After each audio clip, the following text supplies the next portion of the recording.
So, today we will continue our discussion on the nuclear forces. So, let us recap what we did in the last class. Basically, we looked at the properties of the nuclear forces. Essentially, we said that we argued that they are short range in nature, meaning they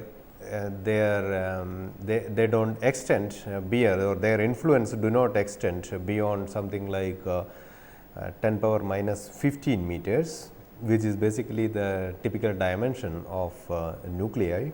And there are particles who do not take part in such nuclear interaction. For example, electrons do not take part in nuclear interaction, otherwise we would have seen the effect of this at the atomic level, at the structure of the atom or spectrum, atomic spectrum would have been influenced by the nuclear forces, which is not the case, and therefore, we know that electrons are not influenced by the strong nuclear force. And then we see that they are both protons and neutrons behave in exactly the same way or very similar to each similar way in under the influence of nuclear strong force, and therefore, we can say that they are independent of this fact that whether the nucleon is a proton or a neutron. We call this the charge independence, and the fact that the force is symmetric under this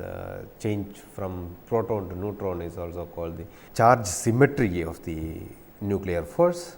And then the other thing that we considered in the last lecture is that it depends on the spin of the nucleus actually.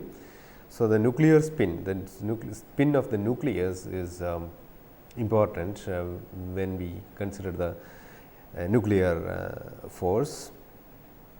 And another important thing is, unlike the Coulombic or electromagnetic interactions and even the gravitational interaction, which are both central in nature, which means that if you write down the potential corresponding to the nuclear force or nuclear interaction, then you will see that you cannot write this entirely as a central force potential. So, we will depend not only on the distance between 2 points, but it also depends on the position, relative angle. If in spherical polar coordinates, if you consider r, theta and phi as the coordinates, then it not only depends on r, which actually gives the distance between 2 points, but it also depends on the polar angles theta and phi perhaps. So, it is this deviation from the centrality is not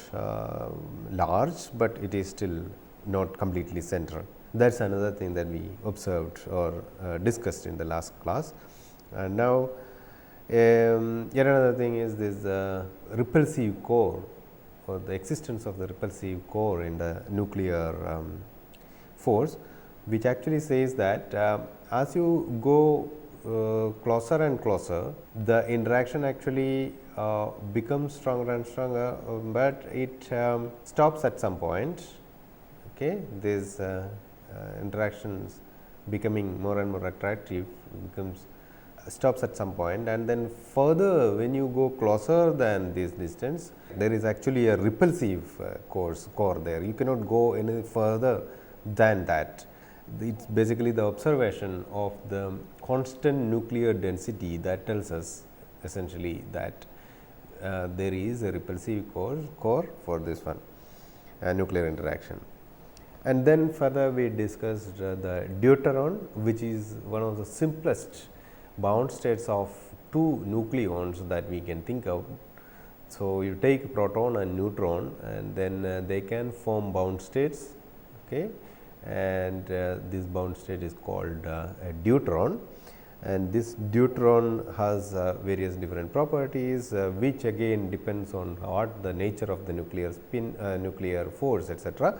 And one of the properties of a deuteron, which is a quantum mechanical object now, is basically the spin of that system. and it is observed that the spin of electron is equal to 1. You can experimentally determine this, and it is also shown that or experimentally seen that the parity which we defined yesterday and discussed a little bit in detail, that it is the even parity that the deuteron has. Now, let us look at other properties of the deuteron. One important another property is the magnetic dipole moment of deuteron. To start with, let us consider what is magnetic dipole moment itself. So, classically if you consider a current loop, let us take the simple case, simple loop, a circular loop carrying some uniform current I, okay, and radius, let us take the radius to be r. Then we can define the magnetic dipole moment to be equal to the current times the area of the loop, which is I times pi r square, where r is the radius of the circular loop. Now, in the case of particles, particles and their motion, again we have the magnetic dipole entering in this. For example, consider an electron or any particle with charge, any charged particle having charge, say E, which is moving in circles. This charge moving in a circle is can be equated to some current flow in circle. So, if L is the orbital angular momentum and m is the mass of the particle, then the magnetic dipole moment, which we denote here by mu, equal to e power 2 m times the L, the orbital angular momentum of this thing. Okay, how do we actually see this? It is straightforward actually to do the simple calculation to arrive at this expression. So, we are considering an electron moving in a circular orbit or a charged particle with electric charge E moving in a circular orbit of radius r. Okay. Let me take the radius to be r, similar to the earlier expression, earlier diagram, and then we know if we consider the speed, angular speed, sorry, not the angular speed, the speed with which this one the particle is moving in the circle is equal to v, then orbital frequency is equal to 1 over t, which is equal to 1 over t. The time period is, it is 2 pi r distance would be covered with the speed v. Okay. In 1 second, v is the distance travelled, and for 2 pi r distance, what is the time taken is 2 pi r by v. So, the frequency turns out to be v over 2 pi r. So, now the current associated with this, the current associated with this. What is current? Current is change, rate of change of charge. So, if you stay at one point on the circle and then ask what is the charge passing through that point, okay, in unit time. So, that is what you call the current. So, that is equal to actually charge E will be passing through that, T is the time period, then E by T amount of charge will be passing through a particular point on the circle in unit time. So, that is how you will, that is what basically the meaning of this time period. In fact, the particular particle will be going, the time taken for a particular particle to arrive at that point for the second time is t. So, E by t is the charge per unit time passing through that point. So, now because we already know 1 over t is equal to v over 2 pi r, we can write this I to be equal to E times v by 2 pi r. all right.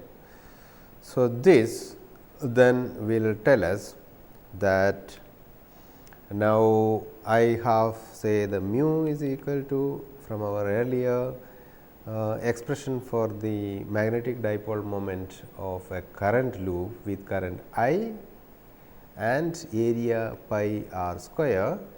Here we have I we said is equal to E v over 2 pi r times pi r square, and this is equal to E v over 2 r, E v r over 2.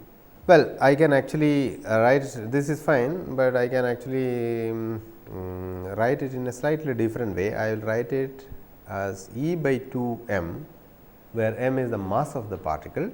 I have divided it by m, and therefore, I had to multiply it by m to be equal to the earlier expression. So, m times whatever is left is m v r. You know, m v is the momentum if v is the speed, and momentum linear momentum. The linear momentum times radius for a circular motion is basically the orbital angular momentum. Let us denote that by L. So, I can write the magnetic dipole moment of a particle which is moving in a circle with orbital angular momentum L and mass m, electric charge E is equal to E over 2 m times L. So, L is the orbital angular momentum and m is the mass of the particle which is moving. Okay, so, now this is what we discussed in the last 2 slides is basically the classical idea. So, you have some current, and then what is the magnetic dipole moment associated with that. Now, in quantum mechanics, the orbital angular momentum of systems, particles actually quantized. So, basically usually you write this angular momentum in terms of in units of h cross. So, the angular momentum can be written as L h cross, okay, where L is basically some integer, and magnetic dipole moment in this case can be written as mu is equal to E h cross over 2 m L. So, we take that h cross from the angular momentum for the particle or whatever the system that you are considering for the particle say, and we write that as E h cross over 2 m times L. Now, this quantity is, so for any particle, now you can say that if the angular momentum of the particle is L, what is the magnetic dipole moment associated with that for a particle of mass m and charge E. Okay. So, this is called actually magneton, whatever is the factor that is multiplying the L to get mu is called the magneton, and in particular if we are talking about electrons. So, electron basically we can write the magneton as mu b, which is a standard notation, equal to E h cross over 2 m e. Okay. So, E is the m e is the mass of the electron now. So, this for the electron is called Bohr magneton. You must have already come across with this in quantum mechanics class. So, this is called Bohr magneton, and you can actually experimentally determine the value of this. It is found to be equal to 5.788381 times 10 power minus 5 electron volt per Tesla. Okay. So, it is the units of Bohr magneton is this, or any magneton is electron volt energy unit per Tesla. Now, for proton we have similar expression, mu is equal to E h cross over 2 m p. Okay. So, if we are talking about the magnetic orbital angular momentum with some proton which is moving in with angular momentum L, then this is the kind of thing that you will have. You can again write down the proton, the magneton corresponding to proton, and write the magnetic dipole moment in terms of this this magneton. So, this is actually called the nuclear magneton. And if you calculate, the value of this is equal to 3.15245 times 10 power minus 8 electron volt per Tesla. This is again taken from the same reference as we said earlier. We can write in general, we can write for a particle, for nuclear particles, okay, the magnetic dipole moment mu due to its orbital motion is equal to GL some factor times the angular momentum and nuclear magneton. Okay. So, now for proton, this is found to be actually equal to this GL is equal to 1. Okay. So, for proton. So, for other particles you can think in a similar way and then get ask what is the value of GL there. We have also another nucleon which is neutron, and what do you think is the value of GL there? It is actually a neutral particle. So, a neutral particle moving in circles will not generate a charge or current, and therefore, we cannot actually think about magnetic dipole moment due to the motion, orbital motion of the neutral particle, the neutron say. So, this is equal to 0, right. So, because it is electrically neutral. Now, in quantum mechanics, unlike in the classical cases, we also have the concept of spin, right. So, spin, well, it is sometimes given an analogy of a top spinning, a classical analogy of that. Well, whatever picture that you want to consider, this quantum number spin is similar to angular momentum, orbital angular momentum. So, this spin will also therefore have generate similar kind of physical effects. Say, if there is a charged particle which is spinning, you can think about a charged sphere, take a dielectric ball and then let us charge it. So, its surface has some charge, electric charge, let us say uniformly charged one, and take one diameter as its axis and then spin it. Then you can actually think about this motion of the charge. For you, the charge is moving, and therefore, there is current now, and then that current can actually thought about as developing magnetic dipole moment. Similar to that, although this classical analogy is not going to be exactly the same kind of a physical picture motion, physical motion for the case of quantum mechanical spin, okay. But for all practical purposes, this charged particle spinning or the spin itself is actually for any particle, charged or otherwise, will actually give you kind of magnetic dipole moment for them. So, this again we can write down a similar expression, say mu n, whatever is the spin of the particle, and some factor g, yes, g factor. So, this g is called the g spin g factor. Okay. So, this spin g factor of the particle. So, you can ask the question like, since protons have spin half, neutrons also spin half particles, what is the dipole moment, magnetic dipole moment of neutron, and what is the magnetic dipole moment of proton due to its spin?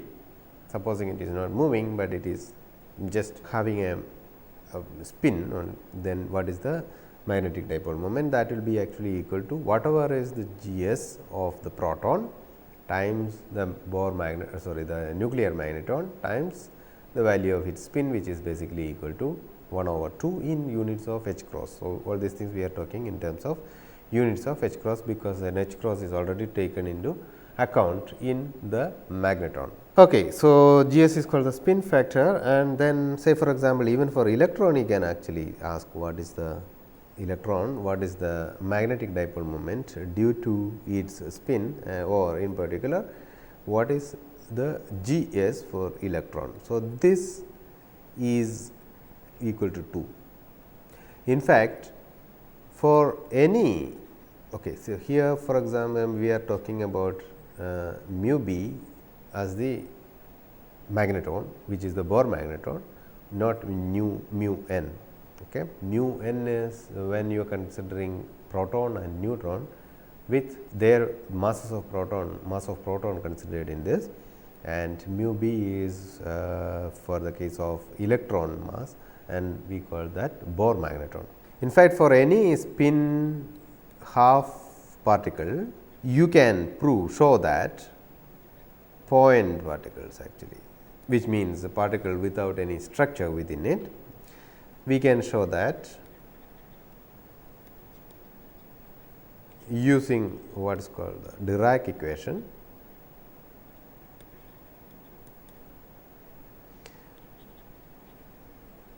G s is equal to 2. The spin G factor is equal to 2. Okay. Now, Dirac equation is for those of you who have not heard of this, is equation similar to the Schrodinger equation for a quantum mechanical system, quantum mechanical spin half system in particular for electrons. It is valid for any spin half particle, but particularly for electron, when you take into account the relativistic effects as well. Schrodinger equation is a non-relativistic equation. So, it talks about the non-linear motion of electrons, but if you want to consider relativistic electron, then you have to actually have corrections to this Schrodinger equation. In fact, you have to have a different equation, which is basically called the Dirac equation, and that is the one which is the equation of motion of a relativistic electron or relativistic charged particle, I mean spin half particle. Now, for similar to this, you can actually this is the for an theoretical calculation using the Dirac equation, you can show that spin half particles will have a G s is equal to 2, and experimentally it is we have found agreement with this. Okay. Now, you can ask what is the situation with proton, right? Protons. So, for proton you have a G s, let me denote it by G s of p, which is experimentally found to be 5.5859. Well, I am not adding any, this is a precisely measured quantity. Actually, there are more than these decimal places that you can write down without any uncertainty, and then at the experimentally you also have some uncertainty at the end. We are not doing all these things. So, up to 4 decimal places, this is like this 5.5859, okay. And this is not equal to 2, although proton is a spin half particles. Okay. So, how about the Dirac equation applied to proton? The Dirac equation applied to proton as a point particle would give you G s is equal to 2. G s of p deviates from 2 tells you that it is actually not a point particle, it has structures, and indeed we have found that the proton is a composite object. It is made of what are called quarks. We will come to that at a later stage in the same course, in this course. And for neutron,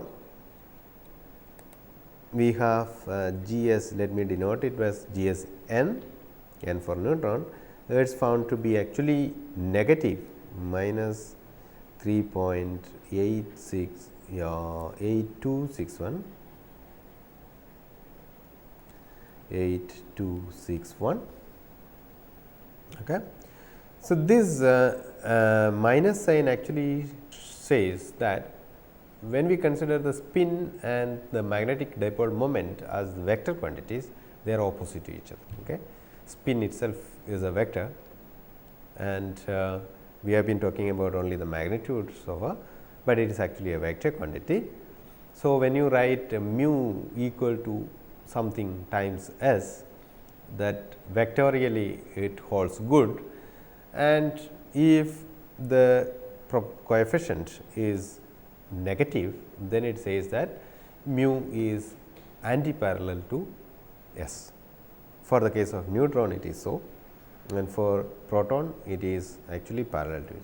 Now, in general, therefore, you can actually write down okay, let me see. So, for example, in the case of proton, therefore, mu p is equal to G s p times s times mu n, which is equal to s is half. So, half of G s p in units of 793 in units of nuclear magneton, and for neutron it is G s of n s times mu n, s is again half. So, this is minus 1.913 mu n. In general, if they are also moving with some orbital angular momentum, then you can write the total magnetic dipole moment due to that. Say for example, a proton which is moving in circles, then you will have a contribution from the orbital angular momentum and a contribution from spin. So, mu n is common to both of these, but anyway, let me write it in this fashion. And for we already discussed this, for neutron G L is equal to 0, for proton G L is equal to 1. Okay. Now, so that comes to our main discussion, which is basically Deuteron.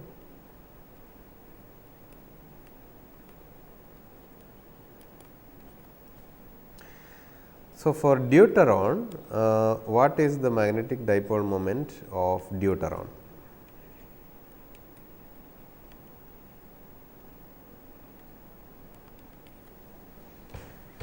As I said earlier, the deuteron is made of neutron and proton. So, you can say that, well, there is a contribution to the magnetic dipole moment of deuteron from the from neutron and from proton. So, let us first take the spin contributions, which means the contributions due to the spins of proton and neutron. So, that will be equal to mu is equal to G s of n times s is equal to 2. So, half.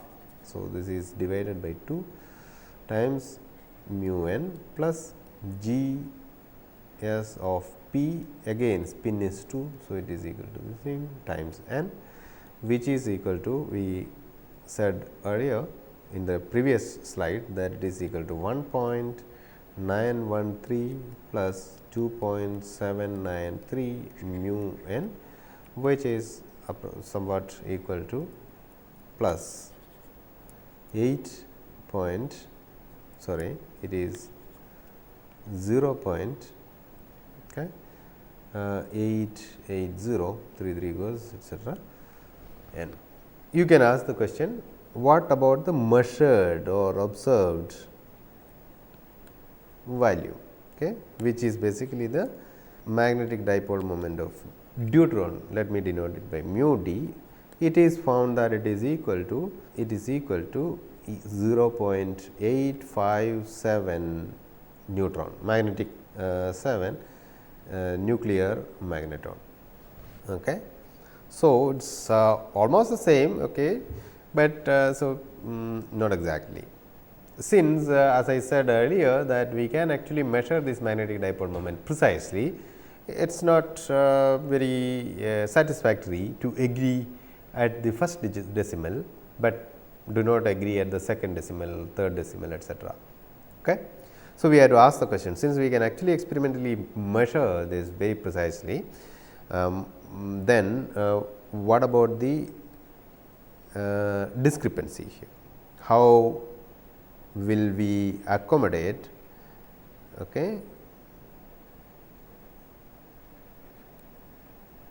the difference?